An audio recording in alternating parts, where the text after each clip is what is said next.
Hello, my name is Catherine Middleton, and this is our seventh in the series of DGC Just Watch Us Director Chats.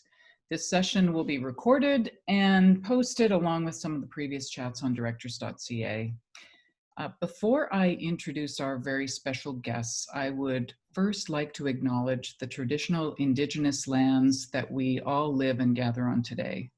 Although this meeting is online, we still enjoy the pleasure of living within an Indigenous territory. As our event takes place at many locations across Canada, it takes place within many such Indigenous territories. And as a gesture of appreciation for our use of their lands, I'd like to offer a moment of silence and for each of us to offer a positive thought for the local Indigenous people and a hope for their health and wellness during this time of uncertainty.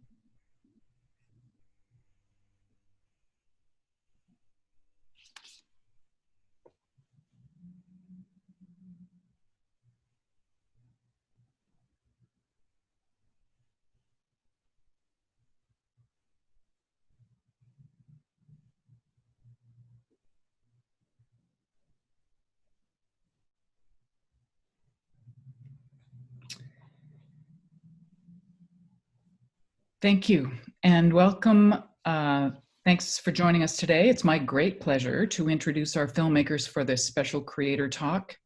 Our moderator, National Directors Division Chair and Director Warren Sonoda, and our own DGC Director and friend, Marie Clements. Congratulations, Marie, on the success of your recent incredibly moving and powerful film, Red Snow.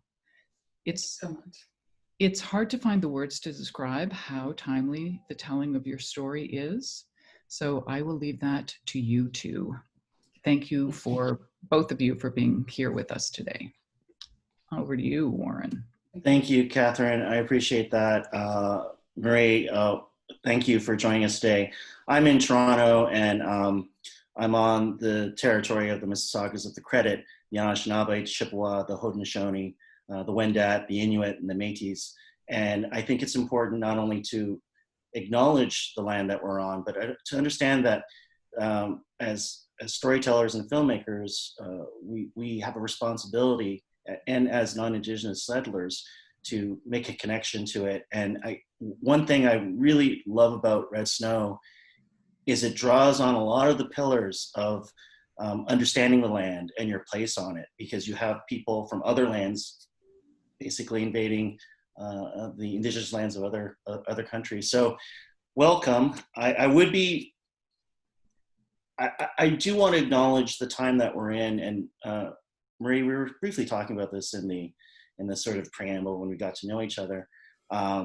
Obviously, I want to talk about your film, but as a filmmaker right now, how are you doing? How are you doing, Marie, in terms of just what's going on in the world?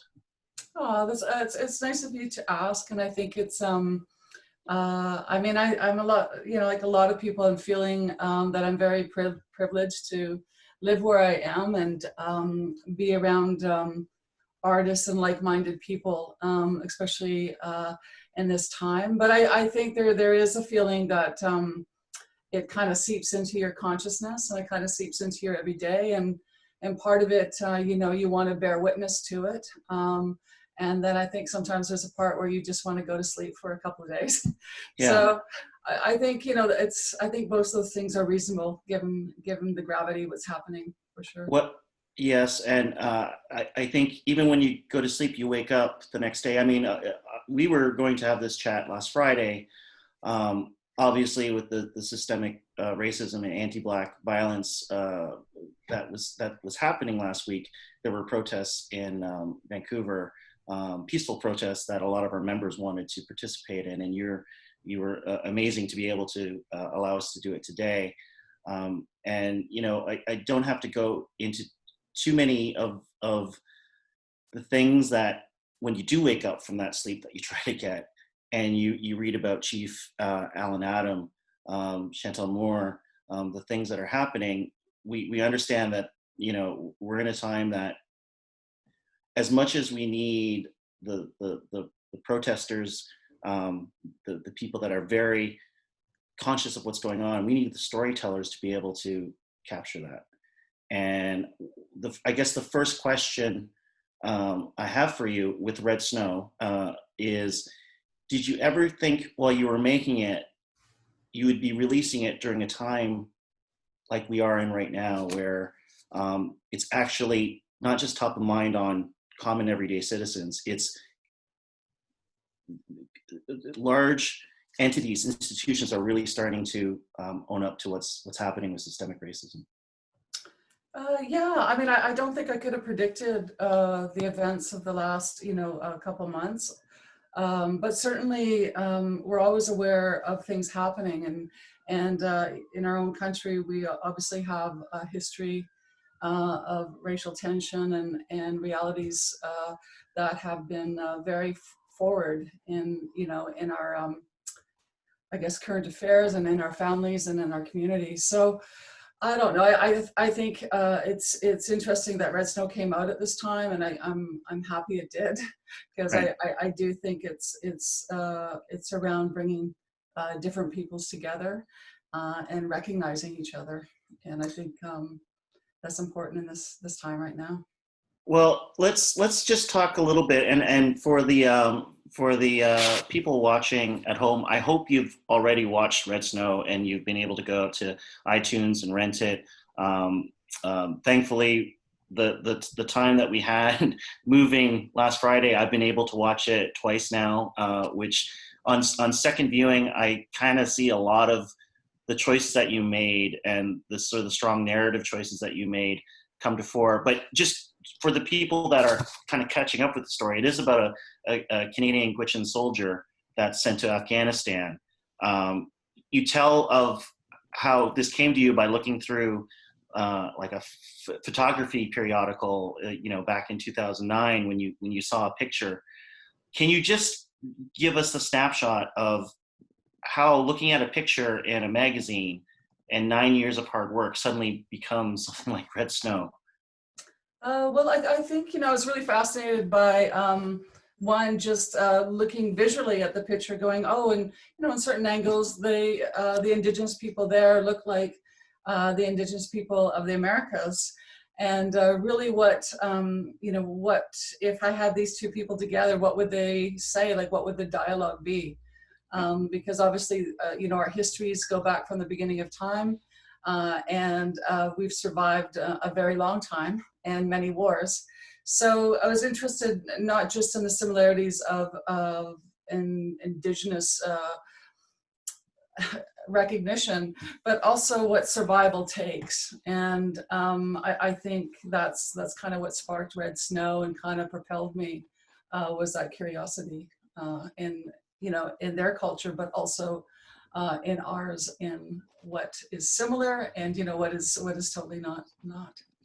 I just want to say hi to Nikki Cole. Nikki, how are you doing? I think you're down in LA, braving anything down there. She says it's an incredible film. I will be monitoring the Q&A as we go. I'm trying to do my best. I've done this before, and it's like I try to keep an eye on the Q&A and try to pepper in the questions. Her question is about the challenges of making the film, of making BC look like Afghanistan. And I guess the segue I would like to start with is, so you see a picture in a magazine, and do you just start like what's your process of actually writing? And then I'll segue into the Afghanistan question. Yeah, sure. I mean, the other thing I was, really interested in that it sparked was really looking at, the spread was really around Canadian soldiers, but we don't often get to see Indigenous Canadian soldiers in any wars. So we don't really get that story either. So I was really interested what his take would be, what a Canadian soldier coming out of the Arctic, what that would give him. and really just looking how, how our culture or our identity, how that is kind of intrinsic in making us survive. So really that's kind of how it just kind of blew up, really, those two things. And I guess my only follow-up question to that is, I have heard it's taken about 9 years from that time you saw the photograph to actually getting it out on iTunes right now. Have you done it again? Do you collect pictures? Do you collect ideas and put it in some sort of book that you will go, this will be a movie one day? And if so, are there a couple of those peppered in right now that's kind of in your mind?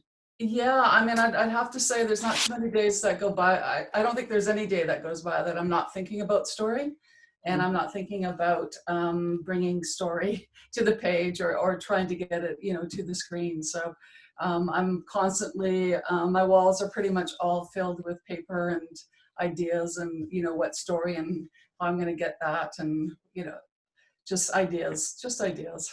Well, let's start with the story itself. Let's start with, I like Nikki's question. Let's talk about the idea of transplanting an Indigenous Gwich'in Canadian soldier into the landscape of Afghanistan.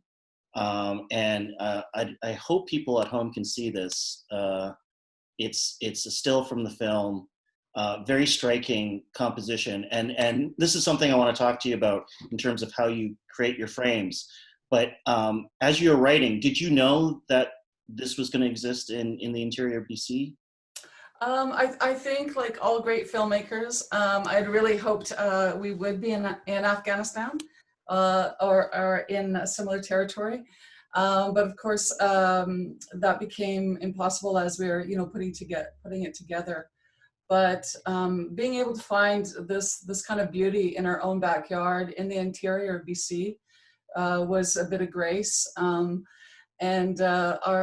cultural advisor, who was with us all the way, Bashir Jamaldaha, we had all these pictures of our location scout on the board, and he thought they were reference photos of Afghanistan. Right. And so I think, with just the kind of grace that this beauty gave us, but also, the skill of locations and, obviously the skill of our production designer, Michael Diner, and our art team, they really went to work on it and, really carved some beautiful places and spaces for us, for sure. You have an amazing ability to tell stories within your frame, as opposed to some filmmakers that need to draw sequences out. I look at this frame of this hulking, massive stone structure, almost looking oppressively like it's about to fall on your characters below. How do you come up with your compositions to be so lyrical and be so metaphorical? I'll show this one. This is your story. This is exactly your movie in one frame, right? It's the upward struggle of these four strangers who are becoming a family up a mountain, and you're able to capture. They're like, is this a conscious choice or? Yeah, I think what we're trying to do, is be clever as we can. Obviously, that's part of what we're trying to do. But also, things come to us, and I think we're all aware of, those days when you just see something that you'd never seen before, but it totally makes, every bit of sense for the story. And, it's really lucky to work with, Bob and Ishman. Yeah. And so it was really an amazing collaboration to be able to kind of go back and forth and be alive in it and go, wow, that's not what we had written or planned, but let's get this right now while we can.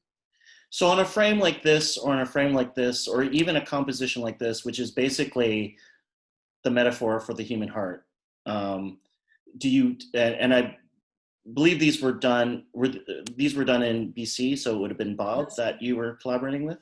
Yes, that's right. Yeah. Like, what's the conversation with your DP in terms of like creating a composition like this?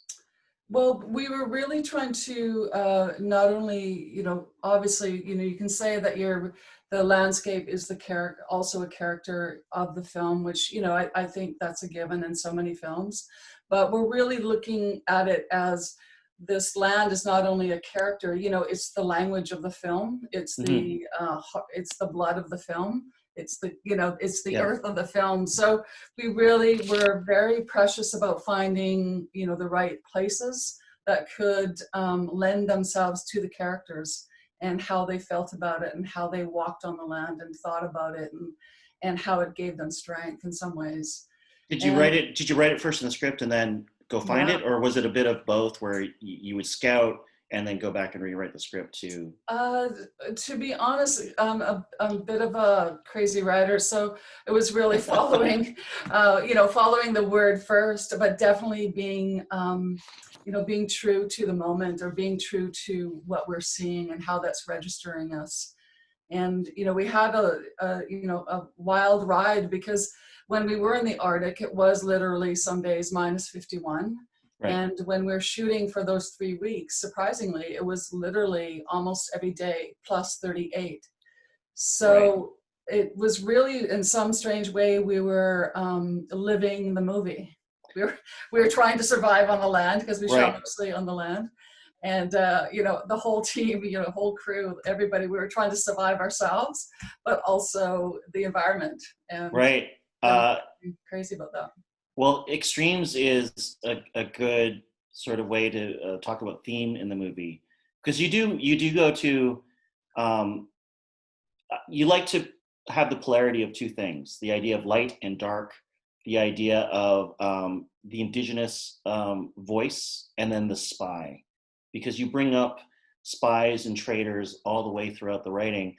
And when I was able to watch it the second time, I really saw what you were trying to do thematically with push-pulling on these ideas.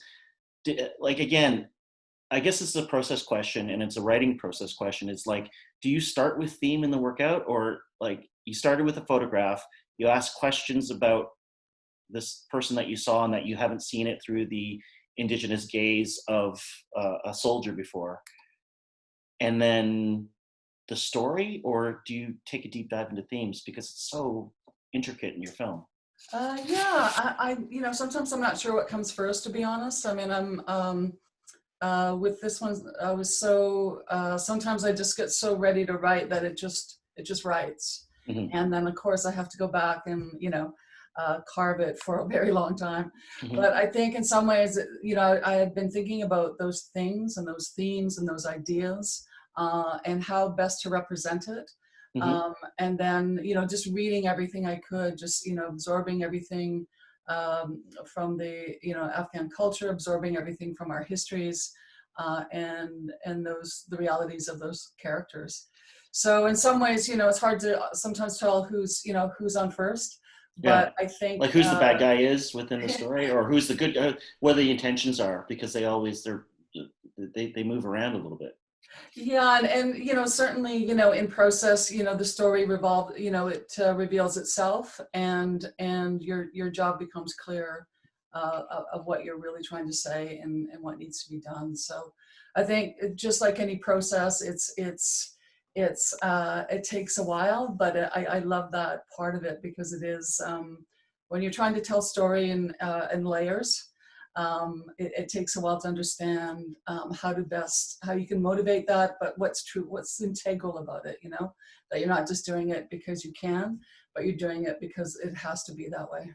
Is there any specific writing thing that you can, and sorry to put you on the spot, but like, is there anything that you do while you're constructing a story that might be a tip or a technique that you employ as you're writing that's helpful, that might not be so known out there? Interesting. Well, I mean, writers are strange, as you know, and everybody has their own way of getting in and getting the work done. But I think, to be honest, what I've felt over the years is that it's really being these kind of stories. I think you have a sense of responsibility too, Mm-hmm. and so with that carries a kind of idea that it is really a craft. It's not something that you kind of whip up and kind of go, that's great, and I'm just going to go shoot it.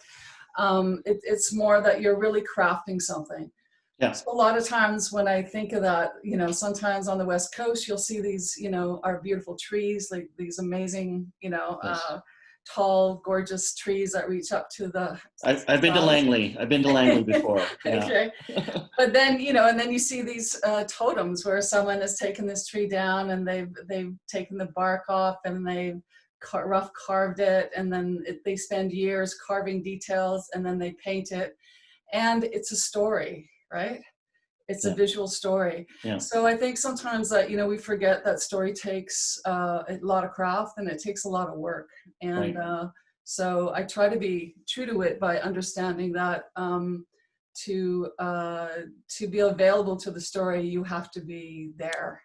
Like, you have to be writing it and working on it. We were talking in the preamble of this chat also, and even these sort of you're promoting your film, you're talking about your film, you want people to see your film, but even in this moment, it's like we have to be here.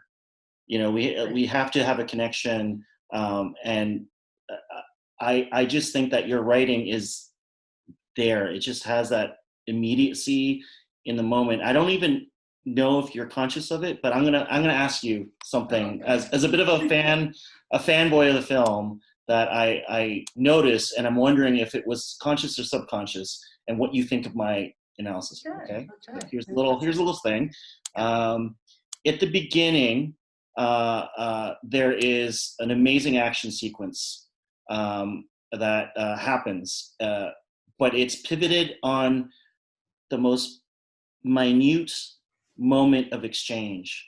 And when we talk about extremes, and when we talk about the exchange of cultures, the exchange of ideas, the exchange of family, the exchange of sending soldiers to a different land, it's this one moment where a drop of sweat lands on Amon in this sort of this heightened, adrenalized altercation, military altercation.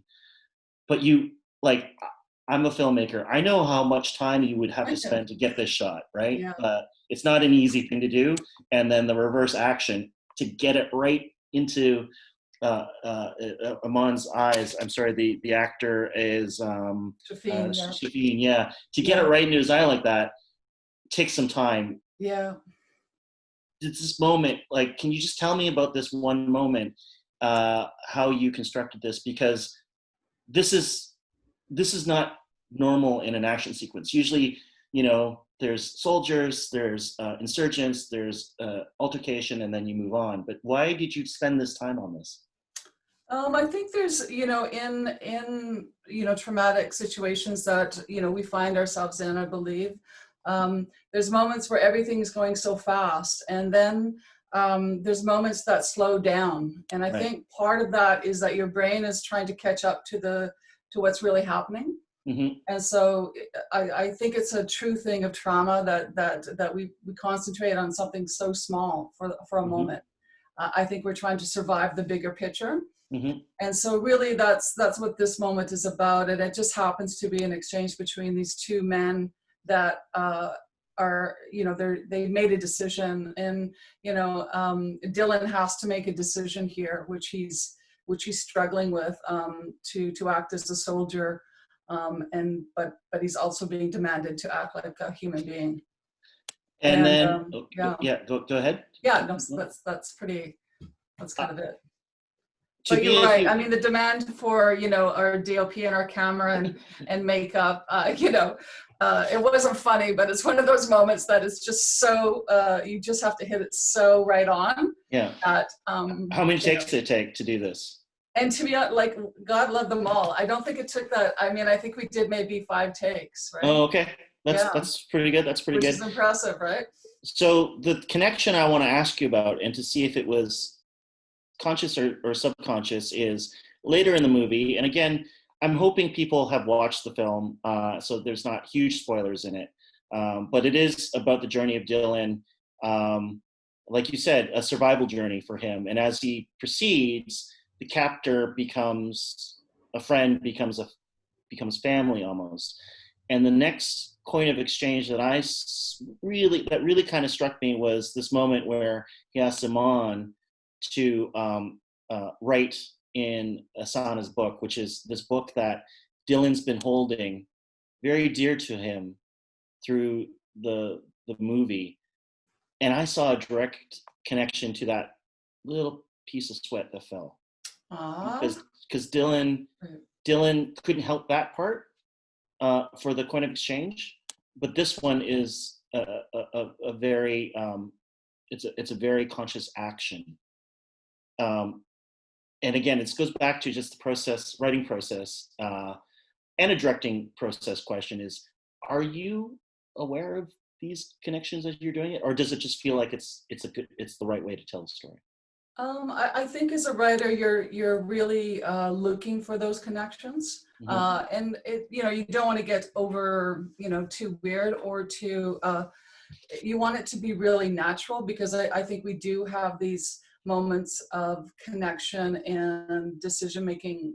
Every day we make decisions every day with people that we're in battle with or people that we love. So I think in some ways it's natural, but to try to find it, to try to find that in the storytelling as a writer, I think that's part of your job, and also to find that as a when you're directing it, that the execution of it is I don't know, it's visceral, some people might get it and some people won't. And a lot of times in my stories, I like having little codes, and some people will get all of them, and some people will go, I don't even know what that's about. But I kind of love it. It's part of, the game, really. In terms of codes itself, I mean, language is such a huge, important factor in the film. You talk about language as if it's a narrative component of the film. Certainly there's so many languages. There's the Gwich'in, and I hope I get this right, Ivalyilikten? Yeah, and the Pashto language. The last movie I did, I had 2 Japanese Canadian actors that never spoke Japanese before, and they only had one scene they had to do, and they spent 1 month learning as best they could the language. This sort of a challenge petrifies actors. It petrifies everybody, and I kind of love that it does. I love that we're petrified about what it. What do you do as a director to get the best performance out of them? Well, I mean, I was really lucky with this ensemble of actors that took it on as a really a huge responsibility, and I think there's something about understanding the weight of that. Indigenous languages, some that have have been threatened to be extinct, and people, like a lot of our cultural keepers and translators on set. Have worked decades, 6 decades, 7 decades to ensure that the language has survived. So when it's actually presented and you're on set, I find often it's very emotional, like you almost Powerful. feel like crying, which powerful. is kind of sad. But it's also because it's just such an honor and it's a privilege, but it's also the weight of getting it right. Because you're not just representing yourself, like whether it's the director just directing or whether the actor is just, being an actor doing their thing. They're actually representing a whole culture, a whole, the whole way of believing and seeing the world. So the stakes are high, and I think, they worked as hard as they could, and we tried to be supportive, obviously months before, 8-9 months before, 4 months, 2 months, 6 weeks to go. But we also had. And you had to learn to a certain extent all 3 languages as well. Is that true, or you had to have some sort of idea of? Yeah, I mean, I'm just not smart enough to learn all those languages. I so wish, but. What I did do is like every word, every sentence, every period of those languages, I've worked with the translators and cultural keepers on every single word. Wow. And Wow. so what that means is, you know, it's so fascinating because obviously things in English that I've written sometimes don't translate in other realities. Yes. So then I have to rewrite that to English, and then they have to rewrite that in their language. And then, you know, there's things like rhythms, as you know, and Yes. beats. Yeah. Things change with the changing of the language. So I find it just forever fascinating, and I kind of love it. I did try to learn Pashto on one of those language tapes, you know, only because I couldn't get the language in my body. I couldn't get the rhythm. Yeah, right. You know, so Cadence. Inavaluluktan has a different rhythm than Gwich'in does, and Gwich'in has a different rhythm than Pashto. And so people speak and move differently, and they move in space differently. Well, yeah, it was interesting. In a previous interview, you said that the rhythm of the language would change the choices you would make sometimes, including blocking. Yeah. And then there wasn't a follow-up question to that. So my follow-up to that is, how does it change blocking? Well, look, I always remember we were blocking the scene of the two cousins, and it was kind of confrontational, a lot of language, and all in Pashto. Mm-hmm. But if I hadn't understood, and I'm not saying I understand Pashto at all very well for all the people that really do, Mm-hmm. but if I hadn't been able to understand the rhythm, I wouldn't have been able to understand how people move and talk at the same time. Is that the interrogation scene you're talking about? Yeah, no, it's when the cousins are in a man's house, right. And moving around, confronting, yeah. So I really felt that there was something that, you know, even hearing the language over and over again, like it's something like, you know, when you hear a song, right? You might not be choreographing, you know, the whole musical number, but you understand the rhythms to it. And so you begin to understand the rhythms to how people move in it. So you break it down into smaller beats as a director, so it's more digestible for you. Yeah. That's great advice. So again, I'm keeping an eye on the Q&As. Nikki, I love you. You're always there. And I what's the question here? It's sitting in Los Angeles. It made me guffaw out loud, not something an American would ever think to put in a movie. She's basically saying when Dylan corrects the captors that the one boy that he's killing, and there was a quick sort of rebuttal. I do want to ask you a question that I've been talking a lot with other filmmakers is, you know, Red Snow is a very powerful film. It's evocative. It's, like we said, it's deeply layered. There's an elegance to it, but it's also a genre film. It's a war film. And I find it interesting that you come into this space. You just said earlier that, you know, a film is sometimes politicized, even though you don't want it to be. And I find that when BIPOC creators claim space in a genre that's not normally theirs, war is the genre of Steven Spielberg, you know, Terrence Malick, Francis Ford Coppola. You can't help but politicize the viewpoint, or at least your point of view of it, being an Indigenous director. What's the response, like, why should we start inhabiting these spaces as BIPOC directors or creators? Or do you think it's important? Absolutely. I mean, I think because we've always been there, you know, our peoples have always been there. We just haven't been able to get those stories on screen. So I don't think it's unique that there would be an Indigenous soldier. I think it's, you know, it takes a war sometimes to get, you know, I think we're good at war, to be honest, all of us who have been fighting to get our stories told. We're very, we've been brought up to fight for our stories.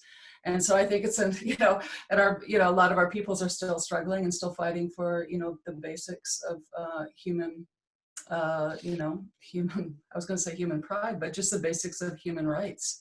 So I think in that war, I do believe that, yeah, there should be no separation who gets to tell one story. Mm-hmm. I think it's just been able to, you know, be told over and over again in one voice for reasons we all know.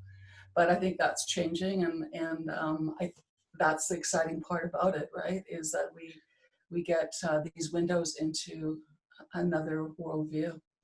Well, Jeff Barnaby just had a DGC conversation with Jesse Wente on Blood Quantum, which, you know, on the surface, if you're not quite aware, it's a kick-ass zombie movie, but it just has every layer of metaphor and thematic value against colonialism, and just very smart and funny too.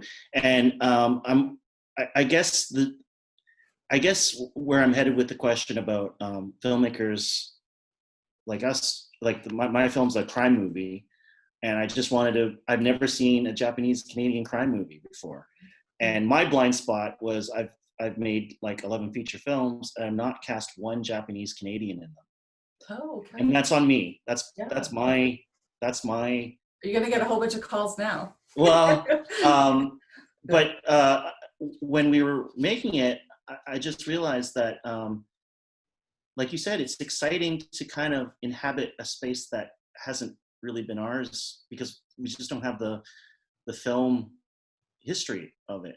Were you aware of that when you were making this film? Because it's an Indigenous war movie. You know, Canada did it with Passchendaele. America's done it time and time again, and they've won Oscars for it. But did that strike you in terms of genre creation as a director? No, not to be honest, no. But I did really. I mean, part of it really is that you're curious, right? You want to understand what it would look like and what it would be. And I mean, obviously, there's been, you know, hundreds of thousands of veterans that were Indigenous that fought in the, you know, the wars, and very little recognition cinematically for that. Yes. Yeah. So part of it is you're just so damn curious, right, about the experience, and you want to get into that story. So I love that, you know, that's kind of where it sits, is that you want to get everything, you want to know more, you know, you want to know everything. And I think that's a great way for, you know, an artist to think sometimes, because, you know, sometimes when we look at the bigger genres and go, well, I don't know, you know, but part of it is I think we're curious, and we want to understand how, you know, our peoples or different peoples would experience that genre, because we've imagined that in our minds since we were born, right? You bring up, I think, a very strong word, which is curiosity. It's always important for filmmakers. I'm sure your cast was curious when they were making this film. You've talked a lot about Dylan. And Dylan is Jules' son, and Jules is a DGC member from Vancouver, I believe, right? And yes, you were able to get him while he was still being a PA on his mom's movie, and before he was a big star on Cardinal. And what was the conversations with your casts as you're putting together? Because they were put in extraordinary roles and situations that they might not have been familiar with. Yeah, I mean, I think, you know, just sometimes you just don't know, but what happened really, you know, and it sounds kind of like Brady Bunch or something, but I think they really did have to bond, you know, they had to bond because it was so hard. I mean, the language was hard, the physicality of the movie was really hard. The weather was hard. The environment was hard. And, you know, we shot in 20 days. So there was no like, oh, we're going to lean back today, or, you know, let's just take a breath, because that was where we just accomplished a really hard scene. There was nothing that kind of, that you could lean back. You had to lean forward into it, and you had to move and be prepared. So I think in some ways, you know, that those kind of great challenges, it makes people, I don't know, a little more, they're awake, you know? Right. Because it has to be now. There's no, you know, we're not going to be able to shoot this tomorrow. It has to be now. And you have to do it. Well, I don't know what else to say, right? You must finish the scene. Well, I just want to keep on this question for one moment and ask you a specific question about conversations you've had with the cast, because I was not a fly on the wall while you were making it, but a scene like this, right? With Ishan Desev? Yeah, yes. Ishan. So I guess my director question for you is, I mean, he's extraordinary in the film. Obviously has a lot of the narrative burden to tell, not just his story, but he's an avatar for a lot of feelings from different people in it. But in this scene, you crystallize how because we've seen the scene before, and you think of Catherine Bigelow, Hurt Locker or Zero Dark 20, Right. but I hadn't seen this scene through the eyes of an Afghani child. Right. Okay. And I loved what you did here, but how did you direct Ishan through this, and what kind of questions did he have about the scene and the material that he was doing? Because I mean, look at this frame. Like, I go back to how I'm so impressed with how every frame you compose. I mean, every major frame that you compose, like the ones I've been showing, tells a story, and you don't need to know anything about your movie at all, but look at this frame and you kind of understand exactly what's happening. So what was the conversation like with Ishan? Well, I mean, firstly, Ishan is like for his age, and he's an extraordinary young actor. So, and really smart. It's kind of one of those kids you wish you were when you were. So he's just really receptive and really open. And I think a scene like this really was about, one of the ideas in the piece is, the decisions we make, are I don't know, it doesn't sound weak, but there's moments in our lives where we make a decision, and that decision will carry out the rest of our lives. Mm-hmm. So for here, here's this young boy who is caught between, his uncle and his father. And this is the moment that he makes the decision of what kind of man he's going to be. Mm-hmm. And I think that's what we were trying to get at, in the sense that he sees his uncle in a different way because it's so brutal, but he also, that idea that this decision will stick with him the rest of his life. Did he have questions about the scene, like when you were preparing it or rehearsing it? Yeah, he did, and I think he I think he just understood from, we'd all sit around obviously, you sit around talking about what's coming up, what scenes people are needing to be prepared for. But I think just keeping it really simple, in the sense of that moment when you understand that the person that you loved is not the person that, I think we've all had it as a kid. The traitor, the spy, the insurgent that you're talking about. Yeah, and I think that realization, is scary. And we had often talked about all the men's roles, because there's a moment, when even Ramiz, we understand that he's not just a terrorist. He's a man that made a decision because of being at war for so long, had changed who he was as a child. Right. In some ways, they were very much reflections of each other, mm-hmm. and reflections of decisions that they made or didn't make. And then from a very powerful, strong, I mean, this is sort of your midpoint pivot where everything's kind of goes sideways. You have, and Nikki was talking earlier about how, he corrects the one captor that he's Canadian, not American.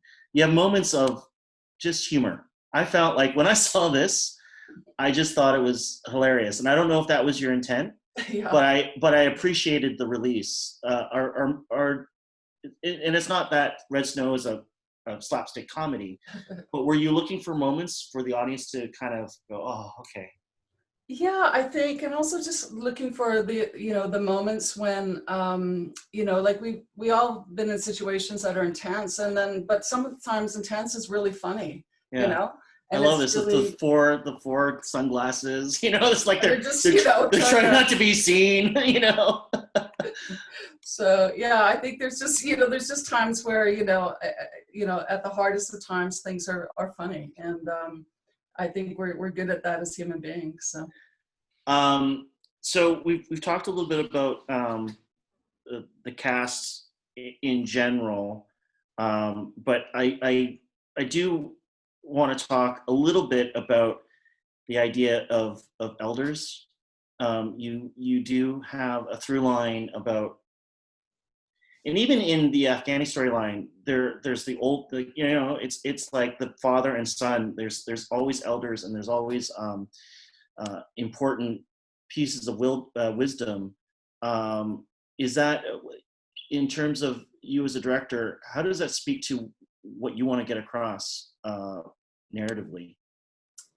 Well, I do think, I do think. And here's Oh. Tentu, who is just. Okay. Oh, here we. Yes. Oh wait, how do I do this? Here we Where is go, and she's coming right here. And you made the choice of making her a blind elder.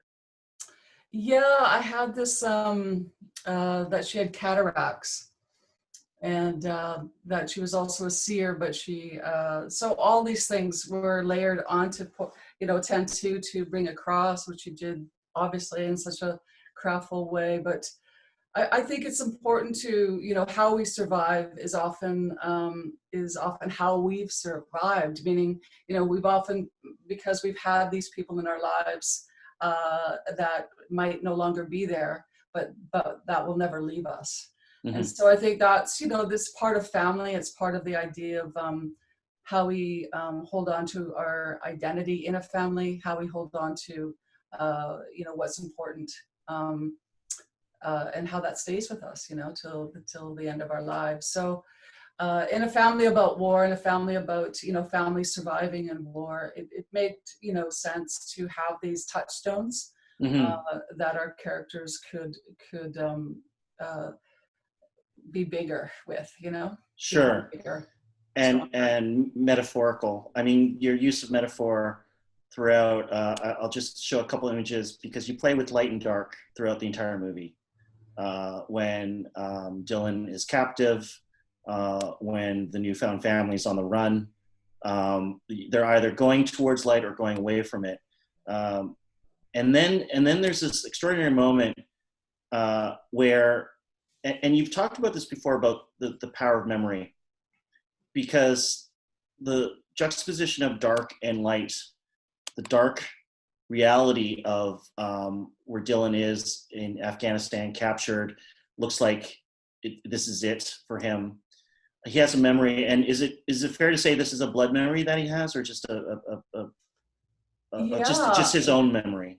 Yeah, I think it's because suddenly, boom, we're in one of the most brightest sunshine moments in the film. Yes, yeah. And can you explain the idea of how you integrate the blood memory? Often, sometimes, there's we often talk of flashbacks, obviously. And I think for me, it's important to understand, what is it a flashback? Obviously it's a flashback in time, but what kind of flashback is it? Mm-hmm. Is it as you were saying, a blood memory flashback, meaning this is trauma in my blood that could be my memory, or it could be the memory of my ancestors, right? Or is this a traumatic experience that the characters had, and that it's coming back to that person because it's triggered and it's moving towards something else, right? So just always really looking at trying to be really specific on what is that flashback. Because I think it has real codes in it that cinematically are great to try to hit, but also just emotionally we're trying to find what's integral in that moment, that experience. I love the language you're using in terms of codifying your imagery. I mean, it's very evident. Stark's cell, concrete cinder block. And in here, the tent that they're in is full of life, and it kind of speaks to a life that is active. That there's a lot of things going on. In terms of your art direction and your production designer on this is Mr. Diner. Was it Michael? Yeah, Michael Diner and James Boatman. Yeah. Right. When you construct a scene like this, especially for the memory stuff, and the, like you said, you use memory in different ways. What's the conversation when you're talking about, I see pelts and I see skin, I see for, I see, the detritus of, a life being lived? How do you construct that? Well, it's very, I think it's very authentic to the world, and the idea of light in the Arctic is a different idea of light anywhere else in the world. So I think we're trying to be true with that, but also in this kind of memory that he's having, that is starting to gather in him, that it was surreal, that we're coming from the light, and it's revealing something that he didn't know before. And I think that's how we were trying to push it, is like we're moving towards something, but we don't know where we're going, because he doesn't know where he's going. And it's going to tell him something, You say the relationship is different. What's the difference between, say, me sitting in Toronto looking out the window and seeing some sunshine, although the sunshine is going down now, and the relationship to someone that lives in the Arctic, that the sun is in essence light? Well, what is the relationship that you're talking about, the difference? Well, just the quality on ice, the quality on snow, the quality of the sky is very different than I think anywhere in the world. And those reflections are brilliant white. They're tonally such a different, we don't get that here on the coast. I think we can only get it in the Arctic. Right. And in some very strange ways, I think it touches on the quality of light in the desert, Right, because the sand is very much like snow in it's very reflective, and it has a surreal beauty to it. That's all I can say. And I think anyone that's been up there, you just you are astounded by the beauty of it and the quality of it. Much of the film kind of pivots on a device that you place really early on in the movie, which is Asana's notebook. And the notebook is the supposed 10,000 words for snow. And this becomes a runner, basically, a thematic runner through the movie. Was that something that you knew right away you needed, this narrative device to get you through all these different memories, the different because you use it like as if Tarantino uses the box in Pulp Fiction, the briefcase. Right. Like, how did that idea come about?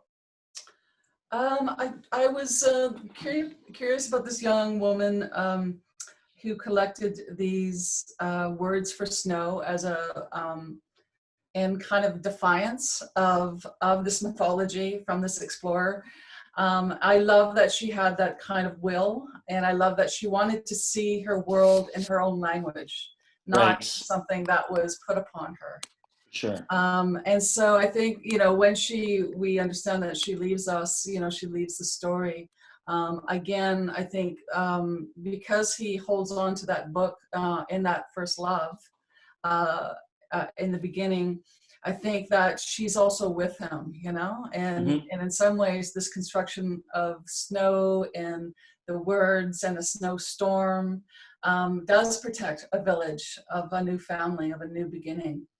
And so her creation is that, You literally, snow is a new beginning. It's a snow that brings a new beginning. I think it's kind of Urtla or a. Yeah, look at you. I don't want to mess up Don't the mess thing, up. Don't mess up. But you use, and I guess this kind of ties in with the language question I had earlier. But you use snow absolutely poetically and metaphorically and visually throughout the film. I guess my question is, how hard was it to work with the snow when it came time to the third act? Because much of the progression of the film is like, it starts in the heat, it goes to the expansive, landscape, and then it ends on a mountainside. What was the challenges of shooting that? Well, I mean, and I'll bring up some yeah, do it. photos of it.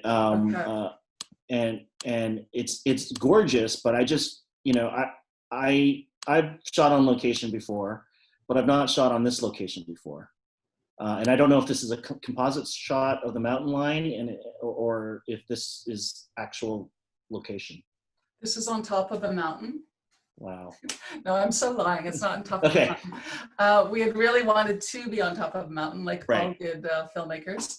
But we shot this in Kamloops, actually. Okay. And so is the mountain in the background a composite? Yes, into? yeah. Okay, it's seamless. It looks fantastic. Great guys, yeah. But and is that obviously, art when we were shooting in the Arctic, obviously, it's just so the snow is so real. It's real. But to shoot a scene on a mountaintop, it was a great ensemble that puts that beauty together for sure. Well, and you have such human moments like this. I mean, this look for me, I was in tears when the storyline to get to this point in terms of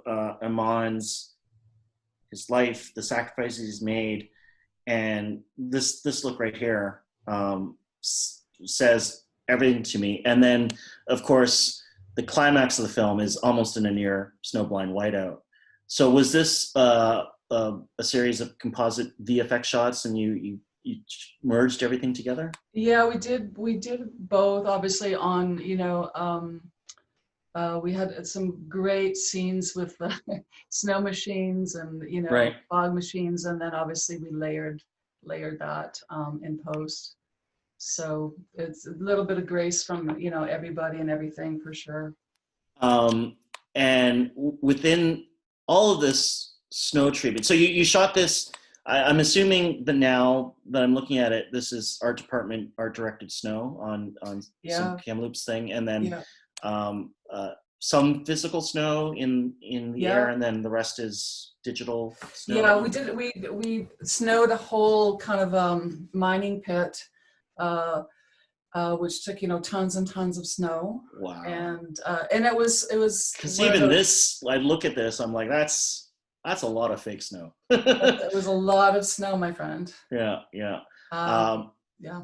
And not to belabor the idea of snow, but it's such a powerful visual in your movie. I have to ask you, because I do ask directors about their first and last frames, and if they were deliberate, if from the beginning you had it, or through the editing process you put it together, because again, you have such a wonderful way of creating story with just in your frames, that I'm going to show you the first and last frames of your movie, and I swear it tells the entire story of what your movie is. Okay. And spoilers for the people who have not seen it. I don't think it ruins the film. I think it will heighten your experience to be able to look for this. But this is your first frame here, and it's intercut with the title sequence. Yeah. It's a out of focus. It's kind of a pulsating out of focus, rack focus shot of this nondescript figure that's running towards camera. But this figure is alone in the middle of nothing, basically. Some sort of, it could be a philosophical nothing, or physically in the middle of nowhere. And then the last frame of the film is this, which is still the same environment, but it's full of love, life, and hope. Wow, that's good. You're good. I like that. I don't know. Are you good? Is this something that you put together? Because I totally saw that, like, first and last frames. It's like, oh my God, this is brilliant. And even if it was subconscious, even if you weren't consciously putting it together, the way you narratively put your building blocks together, I think is on that level. Tell me how you cut this together. Yeah, I mean, I think that you're right. I mean, I love that you're right. I'm so glad I'm right instead of wrong. Don't you love being right? Oh, we're all directors. Directors want to be right. Directors love being right. Yeah. When they can. Yeah. But you are right. I mean, the feeling was this, of this young man that's going to go to war, but that has this thing that's still not resolved in him, that he's alone, in. But was this written? Was it like First Yeah. shot, nondescript white, bleakness, male figure runs towards camera, and then the last frame, some sort of new memory, this hopeful memory, because snow it brings love, brings family, and it ends that way. It was written in the script. Just about. I think what was written is the moment where he has the gun on a man's head, and that tear falls. Yeah. But there's the flashes of him kind of running towards the last time he was in that kind of traumatic experience. Was Right. that he was, trying to find his love, his first love. So it did, move around a lot in the edit. We were trying to find psychologically the best rhythm and the best kind of payoff for that first pulse of I'm in this, heavy situation. Right. And yes, the last image was always there, which was, him in this new beginning. Nice. With this love and new family. I'm seeing a lot of amazing faces in the participants. Shout out to my friend Roger Boyer joining us from Winnipeg, from the Indigenous Film Summit. Ask questions in the Q&A that you have for Marie. Otherwise, I'm gonna still fanboy out on her movie. I guess there's the physical challenge of making the movie, and then there's the editorial challenge of making a movie. And I found it interesting that you had two editors on this film, Jamie and Spivak, right? Yes, yeah, Robbie. Yeah. And why two editors for this, or was it just a timing schedule issue? It was mostly a timing schedule thing. Yeah. Right. What is your relationship working with an editor? Because I'm always fascinated, because directors really don't see other directors work in post. Yeah, I guess it does change between who you're editing with, but I think you're right. It's a pretty long marriage, isn't it? Mm-hmm. That, like, how long were you in your cut for, in terms of first cut, director's cut, then did you test screen, that sort of thing? No, but we did, I think we went in June, just to get to a rough cut, and then obviously into an assembly, and then a director's cut, and then every frame. It's so I think from really hardcore from July to about the end of October, and right. that feeling. Yeah. Every day in the room, sort of thing, when we could be in the same room. Gotcha. Yeah. No, I was pretty lucky. I was able to mostly edit in a little studio I have, and so Wayne, who composed the score, he was to my right, and Jamie was to my left, and so a lot of times I'd work with Jamie in the day, and then have a nap, and then work off and on with Wayne at night.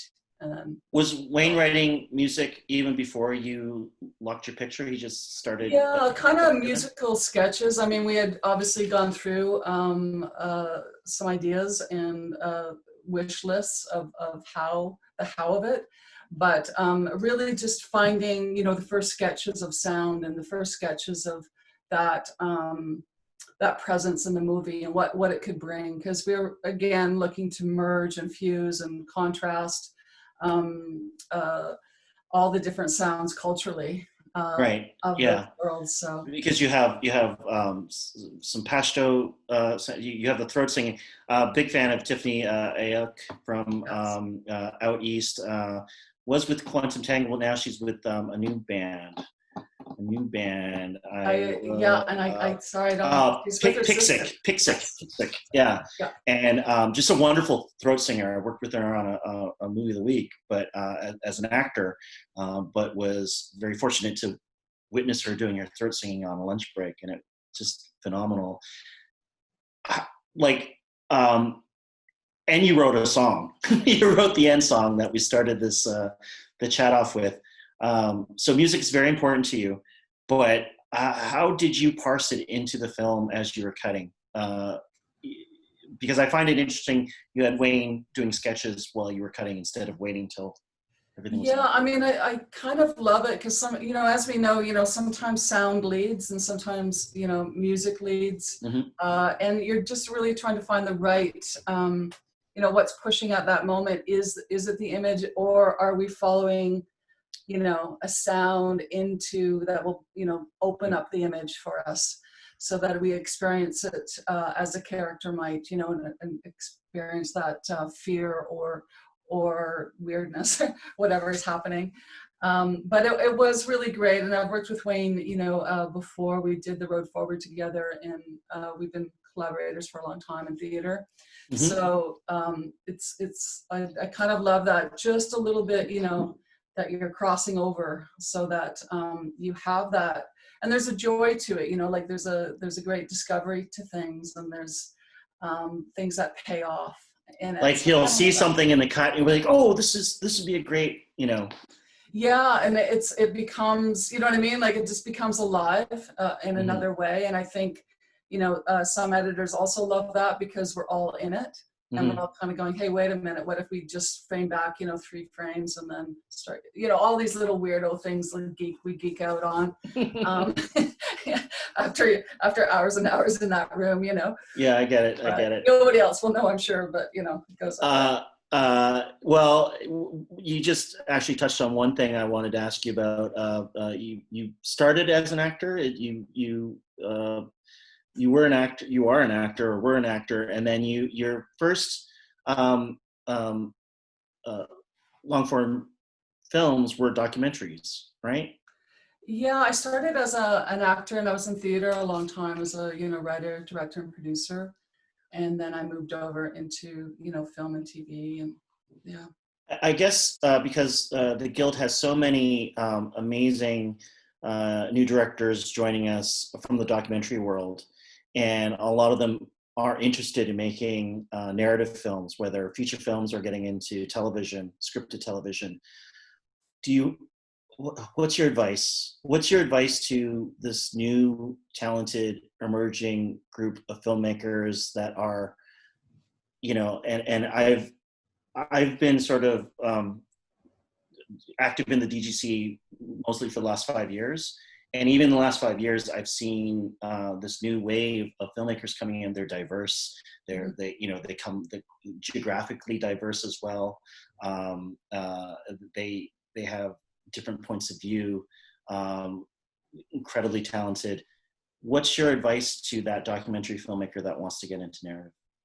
I don't think they probably need my advice. I mean, I think what's as we know, what's most important is that you have to really want to tell a story, right? Right. Because I think a lot of people can tell stories, and they should, but it just takes so much to get it made that you have to want to do it more than you want to do almost anything else.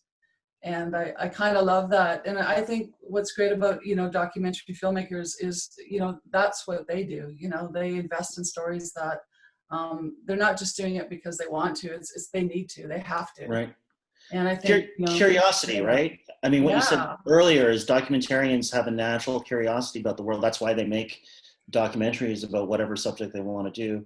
And that must be something that you use when you direct, is it not? Yeah, I'm forever, like, I want to know, I'm a bit of a geek, so I like all the, technical stuff. It's just, how can you put something together that is,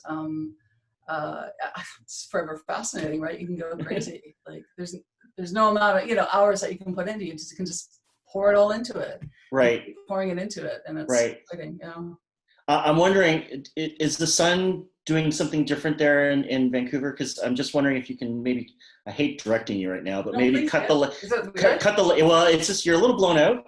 Oh, okay. The sunlight has shifted. Hold on. I'm totally blown out. Hold on. We have to get a gaffer in there. There, how's that? Oh, I'm not even there. Hi guys. That is great. That's fantastic. Okay. Yes. Okay. Much better. It was getting darker. Sorry. We have a little bit more time, so I'm going to keep the Q&A open.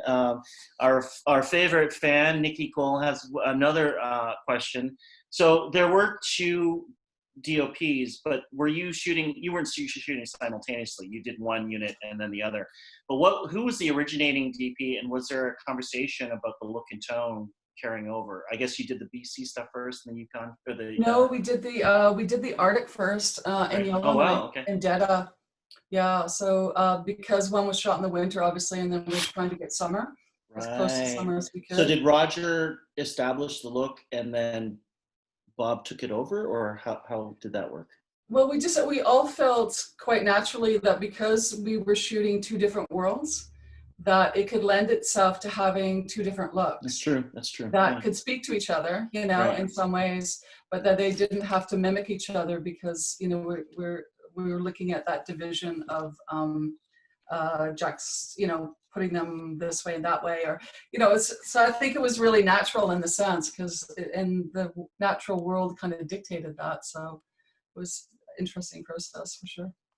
What is your favorite? I mean, we've kind of touched upon a little bit of casting, the writing, the shooting, the post-production. What's your favorite part of this journey, and why? I always find it fascinating to find out from directors that they skew towards the writing or they skew towards the editing. But what do you find, I guess, the most pleasurable, and what do you find the most rewarding?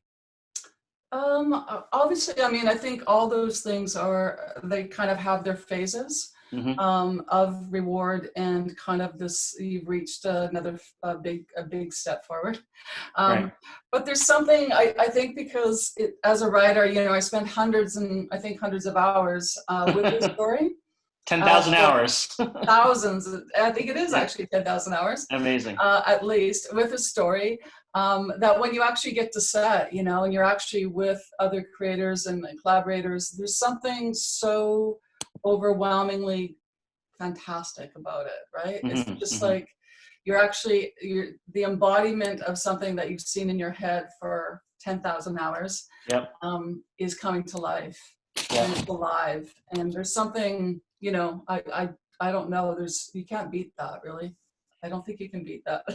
And you know, there's also, when you're on set, you have, you know, 50 people watching you. There's a different pressure. There's that small thing too, right? I think it would be important just to talk about the fourth life of the film, which is the release. Maybe it's the fifth life. Maybe the first one is like writing, development, financing, and then pre-production, then shooting, then editing, and then the final release. Because I guess you could write a Medium article called "How to Release a Movie During a Pandemic." It would be a really small one. Can you tell me about what you had planned and the pivot that you had to do because of COVID-19 with I think, like a lot of us, we were, you know, you're pushing to get your film in as many festivals as you can, mm-hmm. and enjoying that ride and building hopefully an audience for your film. And did you feel you were able to do that in the lead up to? Yeah, I think we were really lucky, and, you know, had some really great supporters and champions. So felt really, it was a good ride. It was a great ride. Yeah, and so we were, you know, our theatrical release was on March 13th. Friday the 13th of March. That's right. We should have known, right? Yeah. I have it up there. I'm on day 91 of this. I don't know if you can see that, but oh wow, Cooped Up Creatives day 91. But yeah, we're deep into this quarantine. So Friday 13th of March, you were supposed to release in how many cinemas? Across the country. Like it was a national thing, and, you know, I was A71 had it, right? In terms of, okay. So I was in Vancouver, and then, you know, just the flurry of calls, because everything came down, I think around 1 o'clock in the afternoon. Yeah. And we were screening that evening. Wow. And so, you know, you're trying to make calls, you're trying to do the right thing. Oh my God. But it's unprecedented too. You know, there's no... You kind of knew something was up when Forrest Gump suddenly became the poster boy for the COVID-19 virus, right? When the NBA closed down, Tom Hanks was diagnosed. I knew, like, wow, this is going to be a different world. So when you found out that you weren't going to be able to do the theatrical, what was the process for you and with A71 and your fellow producers? What were the discussions like as to what to do with the film? Because I think a lot of you a lot of know, filmmakers are in this position right now. yeah, I mean, I think probably like everybody else, you know, everybody was on the phones to different people and just really trying to figure out what this really was because, Right. you know, we didn't know either, you know, whether it was going to be a week or is this going to be a few days. And you know, in your filmmaker brain, you're going, oh yeah, it's probably going to be 3 or 4 days. Yeah, right. It's like, oh, this should be over by Tuesday. So Yeah. like, if we don't release this weekend, we'll just release next weekend. But then, you know, all these reports and then, you know, you're kind of sliding over to the reality of it, which means, you know, the human cost of it and the human fear of what was happening that had never really happened in our time before. Yes. So yes, you know, as a filmmaker, you're waiting for that moment that your film releases. Yeah. But, you know, sometimes, as we know, like life is a little bit more important than even film some days, right? I think we really learned in the hierarchy of things how what we do.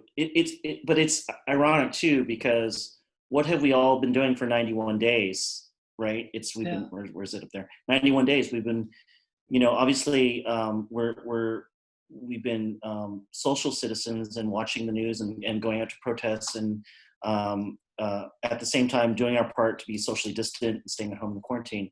But we've been watching movies, and you've been writing, which is fantastic. Yes. I've been binging on Netflix and Amazon and CBC Gem.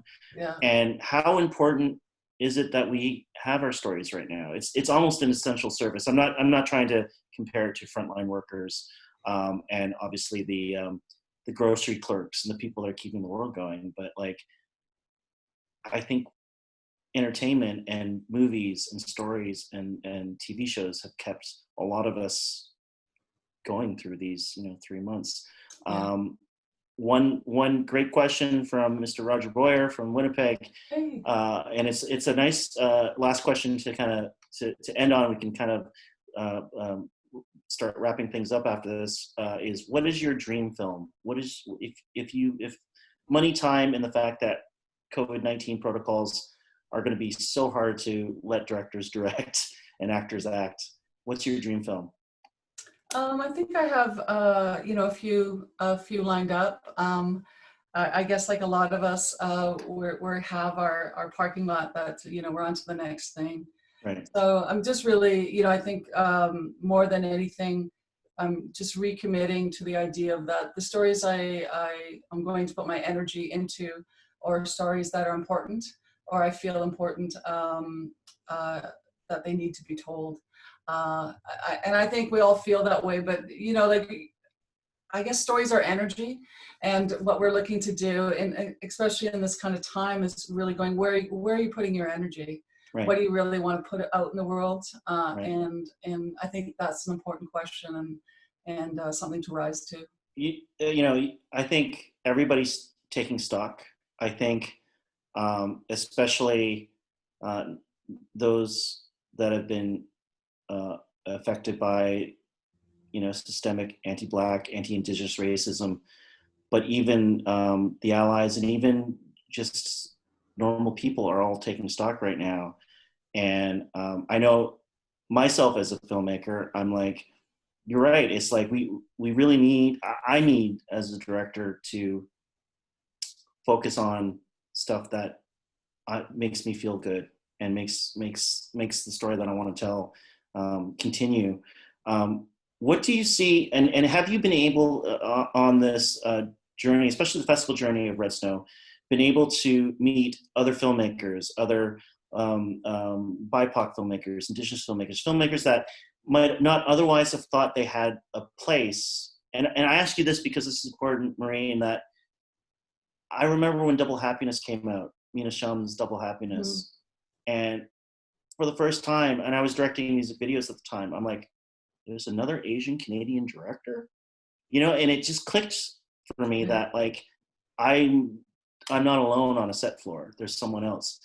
Have you had those moments with the younger filmmakers that you've been able to meet? Yeah, absolutely. I mean, I think we're very fortunate to have this really thriving and incredibly talented and diverse Indigenous filmmaker pool.